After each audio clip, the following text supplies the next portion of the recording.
Hi friends! మన హైదరాబాద్‌లోనే ఉన్న ఒక శక్తివంతమైన వెంకటేశ్వర స్వామి దేవాలయాన్ని ఈరోజు మీకు చూపించబోతున్నాను. ఈ దేవాలయం వచ్చేసి గచ్చిబౌలిలో ఉంటుంది. ప్రతిరోజు కూడా వందలాది మంది భక్తులొచ్చి ఈ స్వామివారిని దర్శించుకోవటం జరుగుతుంది. అంతేకాకుండా స్వామివారిని 7 శనివారాలు దర్శించుకుంటే మనసులో ఉన్న కోరిక నెరవేరుతుందనేది కూడా భక్తుల ప్రగాఢ విశ్వాసం. 14 సంవత్సరాల క్రితం ఈ దేవాలయాన్ని నిర్మించారు. ప్రతిరోజు ఉదయం 6 గంటల నుంచి మధ్యాహ్నం 12 గంటల వరకు, 4 గంటల నుంచి 8 గంటల వరకు ఈ దేవాలయం తెరిచి ఉంటుంది.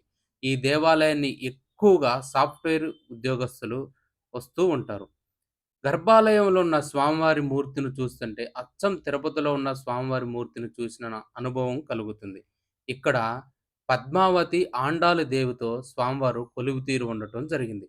ప్రతిరోజు కూడా వందలాది మంది సాఫ్ట్‌వేర్ ఎంప్లాయీలు ఈ స్వామివారిని దర్శించుకుంటూ ఉంటారు. వాళ్ళకున్న ఒత్తిడి, వాళ్ళకున్న ప్రెషర్ అన్నీ కూడా ఈ స్వామివారిని దర్శించుకుంటే తొలగిపోతాయని కూడా వాళ్ళెప్పుడూ చెప్పడం జరుగుతుంది. అత్యంత శక్తివంతమైన వెంకటేశ్వర స్వామి దేవాలయం కూడా ఇది. కలియుగ ప్రత్యక్ష దైవం వెంకటేశ్వర స్వామి దేవాలయం ఎక్కడున్నా సరే, అది చాలా శక్తివంతమైనది. భక్తులను వెంకటేశ్వర స్వామి తొందరగా అనుగ్రహించటం జరుగుతుంది. అలాంటి ఒక గొప్ప దేవాలయమే ఇది. ఈ స్వామివారిని 7 శనివారాలు, 3 శనివారాలు లేదా శనివారం దర్శించుకున్నా చాలు. మనకున్న కోరికను స్వామివారికి విన్నవించుకుంటే అది ధర్మబద్ధమైన కోరికైతే తప్పనిసరిగా నెరవేరి తీరుతుందంట. అందుకోసమే ప్రతిరోజు కూడా వందలాది మంది భక్తులు ఈ స్వామివారిని దర్శించుకోవటం జరుగుతుంది. ప్రతి శుక్రవారం స్వామివారికి తిరుపతి లాగానే అభిషేకాలు నిర్వహిస్తూ ఉంటారు. ప్రతి శనివారం స్వామివారికి విశేషమైన పూజలు నిర్వహించడం జరుగుతుంది.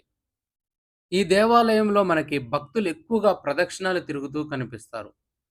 108 ప్రదక్షిణాలు, 54 ప్రదక్షిణాలు, 11 ప్రదక్షిణాలు, 7 శనివారాల పాటు స్వామివారికి తిరిగితే మనకున్న ధర్మబద్ధమైన కోరిక నెరవేరుతుందంట. అంతేకాకుండా మీకెప్పుడైనా సరే మనసు ప్రశాంతంగా లేపోయినా, ఆందోళన, భయంగున్నా సరే, ఈ దేవాలయానికొచ్చి ఇక్కడున్న స్వామివారికి ఎదురుగా కూర్చొని, స్వామివారి మూర్తిని అలానే చూస్తూ ఉంటే చాలు. మనకున్న ఆందోళన, భయం, బాధ అన్నీ తొలగిపోతాయి. ఆ దేవాలయంలో ఉన్న స్వామివారి మూర్తిలో ఒక అద్భుతమైన ఆకర్షణ శక్తి ఉంది. తిరుపతిలాగానే ప్రతిరోజు కూడా ఇక్కడ వందలాది మంది భక్తులు రావటానికి ప్రధానమైన కారణం ఇదే. ఈ దేవాలయానికి యువతీ యువకులతో పాటు కుటుంబాలు, భార్యాభర్తలు అందరూ రావటం జరుగుతుంది. మరీ ముఖ్యంగా చెప్పాలంటే యువతీ యువకులు ఎక్కువగా ఈ స్వామివారి దేవాలయంలో కనిపిస్తూ ఉంటారు. ఎందుకంటే గచ్చిబౌలి అంటేనే మనకి ఎక్కువగా సాఫ్ట్‌వేర్ జాబ్ చేసే ఉద్యోగస్తులుంటారు. వాళ్ళ ఉద్యోగంలో ఉన్న టెన్షను, ఒత్తిడి వీటన్నిటిని కూడా స్వామివారిని దర్శించుకుంటే తొలగిపోతాయంట. అందుకోసమే ప్రతిరోజు స్వామివారిని భక్తులు దర్శించుకుంటూ ఉంటారు. అత్యంత శక్తివంతమైన వెంకటేశ్వర స్వామి దేవాలయం ఇది. ఈ దేవాలయంలోకి అడుగుపెట్టిన వెంటనే మనకి ఆ పాజిటివ్ వైబ్ అనేది కనిపిస్తుంది. అంతేకాకుండా ఈ దేవాలయంలో చాలా అద్భుతంగా ధ్యానం కుదురుతుంది. ఈ దేవాలయంలో చాలామంది భక్తులు స్వామివారి మూర్తిని చూస్తూ కనిపిస్తారు. కొంతమంది ధ్యాన ముద్రలో కనిపించడం జరుగుతుంది. మరి ఏ హైదరాబాద్ దేవాలయంలో కూడా మనకి ఇలాంటి సన్నివేశాలు కనిపించవు.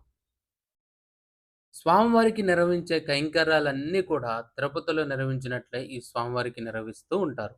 ఈ దేవాలయంలో ఉన్న బ్రాహ్మణోత్తములు మరియు ఈ దేవాలయ అధికారులు స్వామివారిని దర్శించుకోవటానికి వచ్చిన భక్తులకి ఎలాంటి ఇబ్బంది లేకుండా చూసుకుంటారు. అందుకోసమే ఈ దేవాలయంలోకి అడుగుపెట్టిన వెంటనే మనకి ఆ పాజిటివ్ ఫీల్ అనేది కనిపిస్తుంది.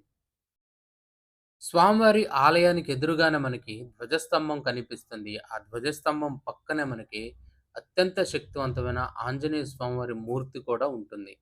ఇక్కడున్న వెంకటేశ్వర స్వామివారిని ఎంతమంది భక్తులు దర్శించుకుంటారో, ఆ స్వామివారు ఎంత శక్తివంతుడని నమ్ముతారో, స్వామివారి ఎదురుగా ఉన్న ఆంజనేయ స్వామివారిని కూడా అంతే మంది భక్తులు దర్శించుకుంటూ ఉంటారు. ఎక్కువగా శనివారం, మంగళవారం రోజున ఈ స్వామివారిని వందల సంఖ్యలో భక్తులు దర్శించుకోవటం జరుగుతుంది. ఈ స్వామివారికి 11 ప్రదక్షిణాలు, 21 ప్రదక్షిణాలు తిరుగుతూ భక్తులు మనకు కనిపిస్తూ ఉంటారు. మనం ఏ కోరిక కోరినా సరే తప్పనిసరిగా ఇక్కడున్న ఆంజనేయ స్వామివారు నెరవేర్చి తీరుతాడంట. అత్యంత శక్తివంతమైన ఆంజనేయ స్వామివారి మూర్తి. ఈ మూర్తి దాసాంజనేయ స్వామి, భక్తాంజనేయ స్వామి రూపంలో కనిపిస్తున్న చాలా శక్తివంతమైన రూపం ఇది. స్వామివారిని నమ్మితే చాలు మనకున్న అన్ని కోరికలు నెరవేరుతాయి. మనకి గర్భాలయంలో ఆంజనేయ స్వామివారి మూర్తి ఈ విధంగా కనిపిస్తుంది.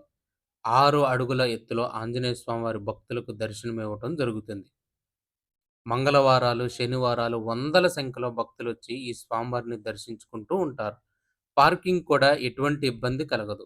వందల కార్లు ఒకే స్థలంలో పార్క్ చేసుకునేంత స్థలం ఈ దేవాలయానికి ఎదురుగానే ఉంటుంది. నేను చెప్పే ఈ ఇన్ఫర్మేషన్ మీకు నచ్చినట్లయితే ఈ వీడియోని లైక్ చేయండి. మీ ఫ్యామిలీ, ఫ్రెండ్స్‌కి షేర్ చేయండి. ఇంకొక మంచి వీడియోతో మీ ముందుకొస్తాను. Bye friends.